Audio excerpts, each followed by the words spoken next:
I think a lot about having the skills and tools to rely on myself. That what most people don't think about today is what can they do to advance their own interests and needs. And self-reliance is not about being independent.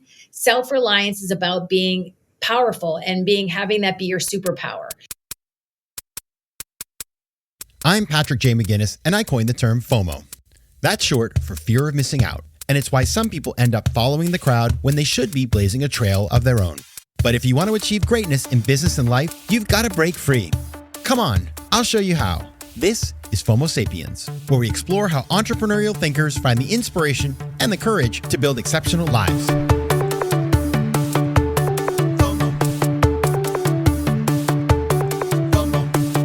Welcome to another episode of FOMO Sapiens, the show for entrepreneurial thinkers. I'm your host, Patrick J. McGinnis, and today we are talking to Maha Abouelenein, the author of the new book, 7 Rules of Self-Reliance. Now, Maha is a personal branding expert and CEO and founder of the global communications consulting firm Digital and Savvy. Raised and educated in the U.S. to Egyptian parents, Maha serves as a bridge between cultures, providing invaluable support to companies and high-profile executives seeking to navigate business opportunities in the Middle East, in places like the UAE, Saudi Arabia, and Egypt. Welcome to FOMO Sapiens, Maha. Patrick, it's so exciting to be here. I love the show. So everybody, just full disclosure, we're friends. We both met through this wonderful conference that I've talked about before called Brilliant Minds. And when I found out about this book coming out, I was very excited because Maha is somebody who I've always considered to be a person with a lot of wisdom. So I want to get into that today. But before we do, Maha, as you know, I start every episode with the same question. And even you, who I super like, cannot escape this question. The question is this: tell me something unexpected you learned about yourself that changed everything. I learned when I got offered to be an office manager for a billionaire that no job is beneath you. You should take every opportunity you can to learn something. If you're not earning, you should be learning. And it was a big eye-opener for me. And it actually changed the whole trajectory of my life when I took this job to be this office manager. I love that. You know, somebody once told me in my 20s are for learning, 30s are for earning, 40s are for yearning, but now I look at that, I'm like, well, I want to be in the learning and earning all at the same time. And then the yearning can be like when I don't think I'm going to spend time yearning. So I do like this question about thinking about learning and earning and the trade-off between those two. And when you took that job, I'm curious, like, did you have in your mind like a period of time you wanted to focus on the learning? I mean, because, you know, when you're younger, everything's like, okay, I got to do this and then move on. Or how did you sort of think about when you would exit the learning part? Yeah, it's kind of a crazy story. I have born and raised, lived in the U.S. my whole life, lived in Minnesota. I was 27 years old, and my parents, who are Egyptian, said, we're leaving Minnesota and we're going to Egypt. And my mother was ill with multiple sclerosis, and I was taking care of her. So I moved for personal reasons. Mm-hmm. So 27 years old, set the stage. You're a professional. You're working. You are out of college. You're in a professional working environment. I don't have any friends. I don't have any business associates, no college homies, no high school buddies that I can hang out with. So I basically moved to Egypt. It's like you moving to Egypt, Patrick, and having to build something from scratch. So when I got this opportunity to take this job, you know, I had looked for other jobs. I looked at P&G and Coca-Cola and Pepsi and Unilever. Like I look at I need to work at a U.S. company in Egypt because that's where I feel home. And I couldn't find a job. So I got this company offered me a job. It's the local business. And at first I was like, I'm not doing that job. Like I'm not going to be an office manager and file papers and schedule meetings and get coffee and be a secretary. Like I need to do a job where, you know, I'd worked at General Mills. I was in sports marketing. I had all these great brands I worked for. I was in several years into my career. But when the opportunity came, my father actually had the wisdom to say, listen, you don't know anybody. You just moved here. put your head down, put in the hard work. When you get a chance to work close to the sun, work to somebody powerful who has built a successful business, that's an incredible learning opportunity for you. And you'd be stupid not to take it. You just moved here. You don't know anybody. He knows everyone. Anyone who needs to get to him will have to go through you. This is like the perfect role for somebody who just moved to a new country, let alone, a new environment and in the business side as well. So took the job, put my head down, just studied, watched, read everything that was going in and out, just tried to be a student, absorbing, learning. And after I'd been in the role for several months, then I started to add value, give an idea, share a nugget, ask a question, volunteer to do something. And eventually I ended up having a great career with him and got to be a part of the largest IPO in the history of Egypt, the largest acquisition in the history of Egypt. We launched cell phones in 18 markets across Africa and the Middle East. We launched the internet. I mean, how many people can say they launched the internet? This was 1997. Only Al Gore. He's the only one. Yeah. Me and Al Gore. No, but I get to work with a company that's launching ISPs, internet service providers across the Middle East, and just seeing people get connected with devices and the internet and getting online. It was an incredible era. It was an incredible time to be at a front seat to see all that and to learn from one of the most brilliant minds, no pun intended, in the Middle East and in the world, who basically was the kind of the godfather of technology in the Middle East. Yeah, Erascom, right? And I it's a huge company, and I remember when that was going on. I was working in Latin America where similar things were happening, right? And you feel like, I just remember feeling like, I've actually struggled to recapture that at times in my career, because you're truly at the frontier of something really transformational. Yeah, maybe AI is that now, I'm not sure, but it was bigger, and a lot of it was froth, but you were doing things that, if we look back on those, we really were in these pioneering times. About it. Yeah. And then I ended up working for Google. I was head of comms and communications and public policy for Google when the second internet 2.0 was coming up, social media and the internet and e-commerce and getting businesses online. So I got fortunate to be a part of that and bringing Netflix into the Middle East and supporting them out of Dubai, and just thinking about the impact of technology and social media and culture on our businesses, on our brands. It had a profound impact on me. I want to talk about the book, but before I do want to rewind a little bit, because you sort of teed up very interestingly that you moved to Egypt in your 20s. You hadn't lived there. I don't believe you spoke Arabic. Am I correct about that? My Arabic was terrible. My parents spoke at home, but I wasn't fluent. I didn't know the language. Yeah. I had broken Arabic. It's a big move, but you survived and you thrived. And I would guess, and maybe you can tell me if I'm right, that the fact that you grew up to an Egyptian family in Minnesota in the 70s and 80s. I remember the 80s, the 70s, not so much. I was around, but barely sentient. But this was a time, it was very different. And America, I think, just being in Minnesota had to have been an experience that was deeply transformative. At the same time, probably prepared you pretty well to move to Egypt and have to be flexible and figure out how to make it work. So I don't know, am I right? Yeah. So I grew up in Minnesota. I was born in 1969. So I grew up in the 70s. I was a child. So, think about it. Minnesota is very Scandinavian, German descent. Everyone in my class has blonde hair and blue eyes. I'm a brown girl with brown hair with a very long, weird last name. My class, I was like the poster child for diversity in my class. There weren't any Asian Americans. There weren't any African Americans in my class, in my whole school. I got called camel jockey and towel head. I got called all of the things. And this is before the internet existed, right? So what people knew about Egypt was camels and pyramids. And when the song came out by the Bangles, Walk Like an Egyptian, where every kid was coming up to me in school and doing this, it was a disaster. But what I did was, I learned a lot about my culture. I learned a lot about, how do you, back then you don't want to stand out. You want to fit in, right? Yeah. But then I turned that into my superpower is understanding the Middle East, understanding different cultures, understanding how to adapt to different people, being more empathetic, being more open, and that's one of the things that I do for my business now, Patrick. Like I help people figure out how to go to Dubai, how to build a business in Dubai. A lot of people are curious about Saudi. How do you build a business when with regional presence? China is closed off to the world. US or Europe is not growing that much. What's the big shiny region that's very captivating in terms of growth and economic opportunity and technology and future and AI?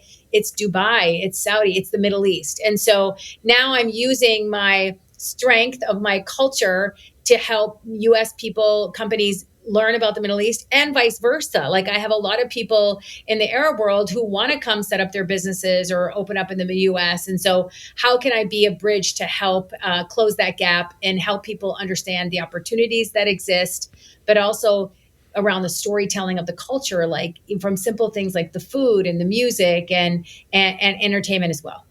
FOMO.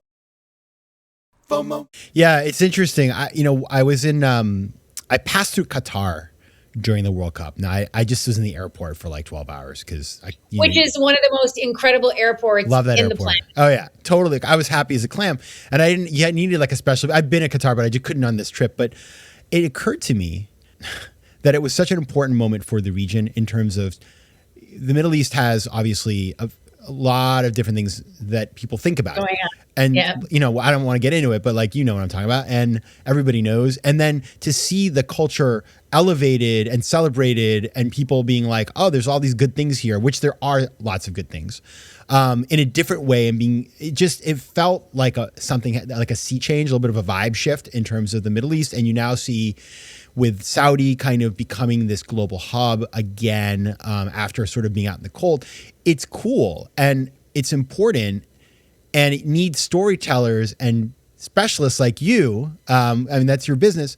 So I'm really excited because you've decided to distill all this knowledge. See where I'm making a little shift here into because you got to be self-reliant to do that kind of work. See what I'm doing?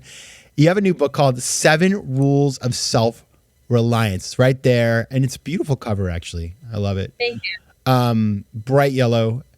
Maha, we're not going to have time for all 7 of the rules, but I want to just start out with like, what made you think about structuring the book like 7 rules? It's a good choice because it's very clear, but tell me about that.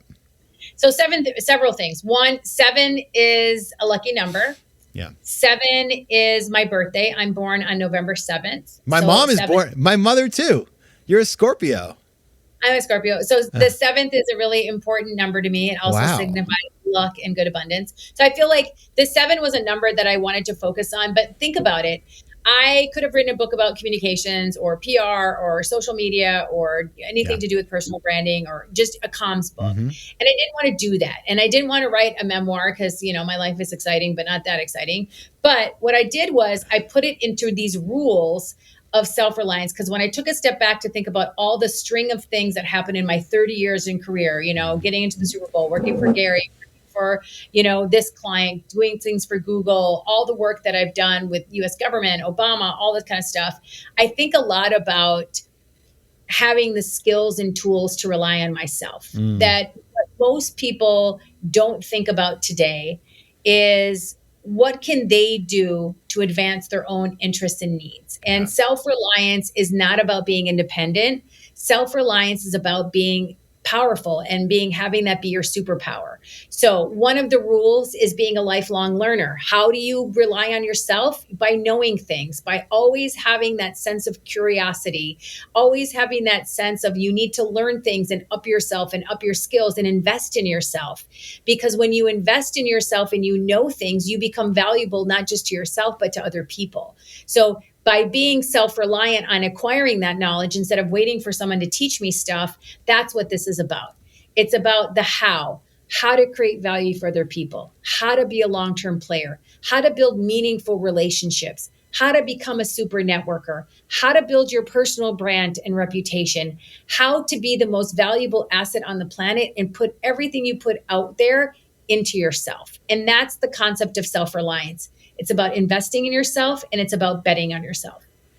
Yeah, it is such, and the thing about it, I was thinking about this recently because like I'm an entrepreneur, you're an entrepreneur.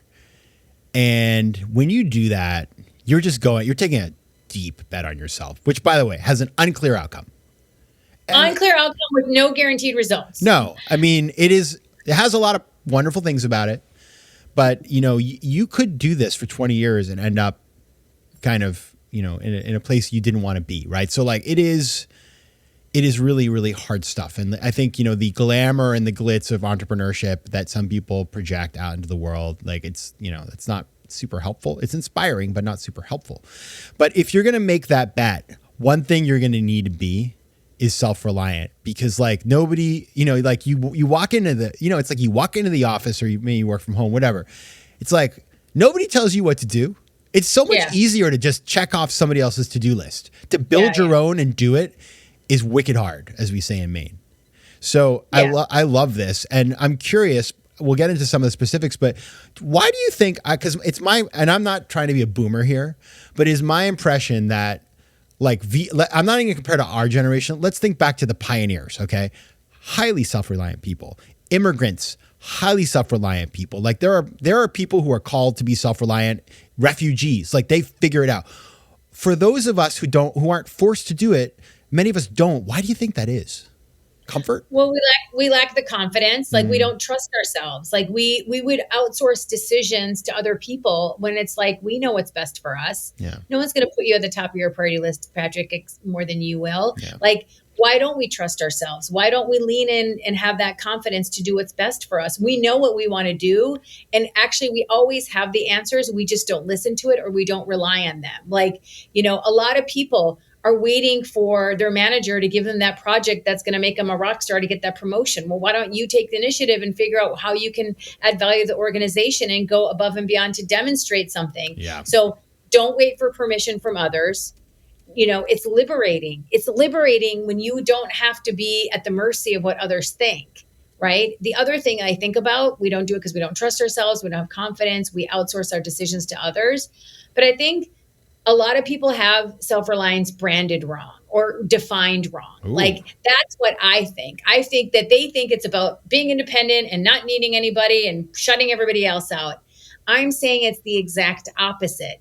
When you have skills and you invest in yourself and you know things, you become the most powerful person in the room. And it works because I've been doing it for 30 years. I know what it means to rely on myself. You have opportunities to do things. You're either not taking them because you're afraid of what other people will think and say, oh, who does she think she is? Or you think someone should do them for you. And that's not how society works. Is like people aren't going to be doing things for you. Like you have to learn the skills that you need to have your own relationships. So let's take for an example, networking. I love to network. Like I like to go in a room full of strangers and walk out with all the business cards and meet everybody in the room. I have seen this.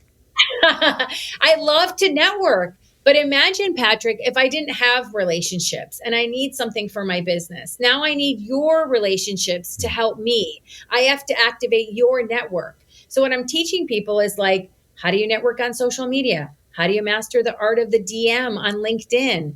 How do you get a conversation out of a DM and into an email so you can have a call? It's a modern playbook for how to build those relationships. And then your network is not there to serve you. You need to serve your network. That's how they bring you into their network. Is I always create value for them. I always connect them to other people. I share something interesting that they care about. Like this is the new way of doing business. It's not about transactions. Yeah. It's about relationships. And I talk a lot about in the book and in general, hustle culture is out, value culture is in. Like I only want people in my circle that are creating value for me or for others.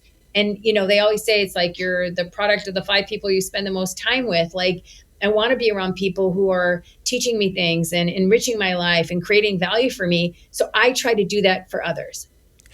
I think what you said there, is really insightful. I just want to go back and repeat it, which is that self-reliance doesn't mean that you're like charging up the mountain alone. You don't need anybody's help. And what I kind of, as I was listening to you, the image I had in my head is that when you're not self-reliant, you're taking your energy from other places. It's like, say you work at a company, you're not self-reliant, they kind of drive the whole conversation. When you're a self-reliant person, you're generating energy that you're for your business or yourself or your network, but and energy is to be shared. It's like, you don't just keep it for yourself. I gotta write that down. That was so good. Thank you. But no, it's just what was coming in my mind. And I think it's important because, again, like being an entrepreneur is hard. And there's a lot of days where, like, for example, you pitch your product to people that you're friends with, you went to college with, you're like, guess what I'm doing? And they don't write you back. Yep. And it's very easy to be like, these people are terrible. But the entrepreneur says, like, what can I learn from this? How can I meet these people? And maybe some of them will never help. That's fine. But like, what can I learn from this? And how can I generate energy that people want to be a part of? Yep. It's so interesting you say that. I think a lot about, Adam Grant, give and take, like, Are you a giver? Are you a taker? And it's like, if you are self-reliant, you bring a lot to the table because you're not the employee or the entrepreneur that's going to be sucking out the energy of people, like you just said, but you're also going to bring relationships and value to the organization that's unstoppable. Like if I have every member on my team that works for me comes to my company with 5 relationships because they rely on themselves to build their network, that's invaluable for me. That's a competitive differentiator for me. And we're like, that's somebody that I want to have in my orbit because they know how to build relationships. They took time to nurture them. They took time to keep them. They knew the value of building that network of relationships. And that's how society operates, is you got to have relationships. Nobody does anything alone. I don't succeed alone. You don't succeed alone. Nobody does. So if you feel like your success is an independent game of one, you're already lost. You're right. And I think it's interesting because there was a time, like in the beginning of social media, like LinkedIn and all, and if actually, well, even now, people were way more transactional. And I think what's happened is we've all been transacted so much that we don't like it. Like, how many LinkedIns do you get from a person you never met that says something like, "Dear Maha, I was reviewing your profile and we have so many friends in common and you have a fascinating personality and I'd love to jump on the phone for 15 minutes and see how we can get together and work on something." Yeah, and I bet you've never ever responded with a yes on that. No. And I have a whole playbook of like how to do that perfectly.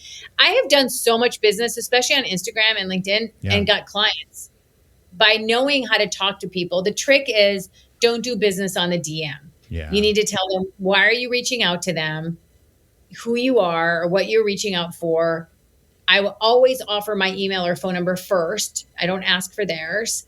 And then I tell them the purpose and try to get it onto an email. Like, what's the best way to schedule? What's the best way to connect? So you give them the power to contact you first. You're telling them what you want. You're very specific. You're extremely brief. The key is brevity. You got to be smart about being brief. And then you don't try to do all the business in that message. And every time I've done it with the biggest podcast shows or I want to get on or anything that I'm trying to do. And it works because you have to know how to value people's time, be specific with your ask, and get it off DM and try not to close a deal or a transaction over a direct message. Well, there's one other big part of this, and I want you to talk about this too, which is that like a lot of the people, because I get those and like, I don't want to be a jerk. I understand people are trying to make it work and they're trying to like make a buck. So if that works, like, God bless them. I don't think it will. But most of these people are deeply generic. I look at their profile and they're all interchangeable. And I don't know why that is. But one thing that you do really well, personal branding, obviously, like when I look at your LinkedIn or I looked at your, Instagram, I follow you on Instagram. It's like, I know who you are. I have a real sense of who you are. It's very, I hate the word authentic. It's very genuine. And you are very good at transmitting your expertise, but in a way that isn't like fake. It feels interesting and I want to be there. So like, what's the secret to that? Well, I think you need to connect with your audience by bringing them value. Like I'm always trying to figure out like, what did I learn from working for some of these big companies and big names? Like I learned the power of building your personal brand, and your personal brand is your reputation, Patrick. I think a lot of people think, oh, she's talking about personal branding again. I don't want to be a social media influencer. I don't want to be posting content. I'm not talking about that. I'm talking about how do you treat people offline, the barista, the supplier, your employee, your coworker, that's your reputation, that's your personal brand. How do you show up? And so I feel like it's the most important thing that I want people to take away from reading this book is my reputation. It should be treated like a currency, like what's its worth, what's its value. And I do talk about reputation as a currency because it's the difference between getting that project, getting that guest on your show, getting that promotion, making that sale, downloading the app. If you have a good reputation, you can have the best sales, the best marketing, the best supply chain, the best price, product, promotion, everything. But if you don't have a good reputation, people won't do business with you. And you need a good reputation. And I can trust me, Patrick, when I tell you, if you're not doing it for yourself, somebody else is doing it for you, and they're not doing it the way you want it done, or they're not saying the things that are in your favor. So be mindful about, if you have a LinkedIn profile, great. You don't want to post every day, great. But, make sure you have a clean bio. Whatever you share is actually your thoughts, and it's something that you believe in, and you're doing it authentically. And that's what I try to do. Like everything I do, it has to be me writing it, me posting it, me talking about the things I care about, whether it's the US Open tennis tournament or how to do media training and build your personal brand or networking, because it has to be something that is authentically me. And I know the word authentic gets overused, but we are so smart. The internet is undefeated. We can see if someone's faking it till they make it. And we are so transparent that we just move on to somebody else because there's a million other people online. And they can tell if it was written by ChatGPT. People, Yeah, exactly. Even though people we just know. I mean, we just know. We do. We know. I had somebody send me a proposal a couple weeks ago, and I'm like, at least if ChatGPT is going to write it, at least try to like make an effort to edit it. It was so obvious. I was like, this is bad. FOMO. Okay, so we are going to go on to our lightning round, but before we do, I feel a little guilty. Ma, do you know why I feel guilty? Because I can guess. Take a guess. Why do you feel guilty? Because we're going to go to the lightning round, and we haven't gotten to one damn rule yet. Okay. Yeah. Do you want to tell your favorite? I mean, I want to make you pick a favorite, but your favorite rule. Okay. So, maybe I'll just walk you quickly through what the rules are. Yeah. One of them is stay low, keep moving. And the reason I started the book with this rule is that you need to stay low. Everyone is distracted. Everybody's worried about FOMO. So they don't focus on their goals. They don't focus on what they care about. And so I want you to stay low, not low profile. Stay low means put your head down, turn off the distractions, focus on your goals, and try to really, it takes effort to stay focused. And so I want you to stay low and put in the hard work and effort. Hard work always pays off. Keep moving. You're going to have setbacks. You're going to have challenges. You're going to get fired from that job. You're going to lose a project you cared about. You're going to lose something or someone. Keep moving. Every day is going to be an opportunity for you to hit that reset button and go forward. That's one of the first rules of the book, because I want to set the stage for like self-reliance is not something that people are born with, but something they can certainly master. Yeah. And so I start with that. My favorite rule of the book, it's a toss-up between that and don't be a waiter. So at one point in my life, I was in Egypt. Somebody came up to me and said, oh, when's your birthday? Blah, blah, blah. Having a chit chat over tea. We were talking about something. He's like, oh, Maha, you're a waiter. And I'm like, what? I was like offended. I'm like, I'm a waiter? And he's like, yeah, you're waiting for Mr. Right. You're waiting for your manager to give you that project. You're waiting for another opportunity to come along. And I wasn't unhappy in my life. I was working, going to school, like going to work, working out, seeing friends, doing my routine. I thought it was great. But then I took a step back. I'm like, you know what? I'm not actually doing what my potential is up to. I'm not even doing half the things I dreamt of wanting to do. How do I go from being a waiter to being a creator? What can I do to create those opportunities for myself? Who do I need to get to know? What do I need to learn? And how do you go into that throttle where you're actually driving the things and doing the things you want to do because you've actually created them? And people are shocked to know that they can actually create them themselves, to not wait for someone to do it for them. And I just such an eye-opening chapter, and I love it because I feel like it's the most value that they'll get from the book is how to take that first step and how to be really, really powerful.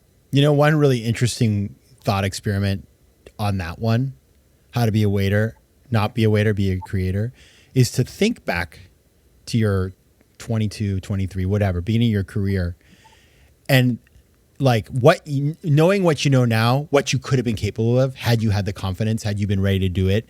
Like I could have done way more than I did, but I was still kind of in the system and thinking, so it's fine. I mean, it was learning, but Yep. You're like, if you are waiting around, future you will look back and think, come on, dude. What was I waiting for? What was I waiting for? What was I waiting for? Also, there's never been a better time to be alive. The market is alive with opportunity through the internet, through AI. You don't have to go to you don't have to go to work. Nobody freaking works anymore. Yeah, you don't have to do. I mean, the opportunities you saw. Reid Hoffman from LinkedIn said there's not going to be 9-to-5 jobs anymore. The opportunities are abundant, and I'm just telling people, wake up, take advantage of it, enjoy it. There's so much out there. I didn't know what I was capable of until somebody asked me to do something, and then I was like, wait. If they think I can do it, what makes me think I can't? Like, if they believe in me, why don't I believe in me? So a lot about self-reliance has to do with confidence and trusting yourself and like trying things. Like, trust me, you are capable of way more than you think you are. And it was an inspiring process to write this book because I learned a lot about myself. And I really was like, okay, I need to give a good example. I have in every chapter, Patrick, practical exercises so they can put the rules to work. And we tested them on a bunch of people before we published the book. And that's smart. People were just enjoying it. And I just want people to get so much value out of this. And there's some crazy stories in this book. Like, I can't tell you, like me deciding to leave the Middle East, Dubai. I was living in Dubai, had a great life, had everything going for me over there. And then after living overseas for 23 years, I decided to pull the plug in 24 hours. From the time I decided to leave until I was at the airport. And it's a crazy story, but anyways, you can read the book. I love it. Okay. Are you ready? Speaking of crazy stories, are you ready for the lightning round? Lightning round. Okay. Because it can be crazy if you make it so. It just has to be fast. Okay, all right. We got 4 questions. First one is this. What is a favorite quote? Stay low, keep moving. Yeah, that's your own. That's good. I like that. That's self-reliance. Number 2. Yep. Name a book or podcast that every FOMO Sapiens should know about. Okay, there's 2 books that I love that I tell everybody about, so I can't pick one. Smart Brevity is one that I love. I think I've sold more copies of that book than anyone ever. It's a book about how to be brief and to the point. And Essentialism by Gregory McCown, which is celebrating its 10 years. I give that to a lot of people I know. I love that book. Can I interrupt the lightning round to do something, to just pat myself on the back for 1 second? And it's going to be a little bit self-promotional, but is special. So I got to know Greg. We became friends. You did? Yeah, he's awesome. And his second book, he interviewed me for it. And it's called Effortless. And so he interviewed me for it. And I was on the side of the road in Kennebunk, Maine in my car. We chatted. And then I forgot about it. And then I get a copy of the book because he was coming on the pod. I open it. I crack it open. And the first page is about me. And it really scared me because he hadn't told me. I was like, Greg, what the heck? I wrote him and I was like, what the heck is going on, dude? And do you have it over there? Is it behind you somewhere? I'm not. Is that? Yeah, that's essentialism. I'm an effortless, but anyway, it scared me because then I was like, oh boy, is there going to be like, is he going to get something wrong? I don't even know. Like, thank you, Greg, but you scared me. But it's awesome, and so random people have reached out to me. I got to go buy that book. It's a beautiful book about how to sort of do a lot less effort to get a better outcome. It's a really important message. Okay, sorry. I just took over the lightning round, but let's go back. Okay. Go back, rewind. Number 3.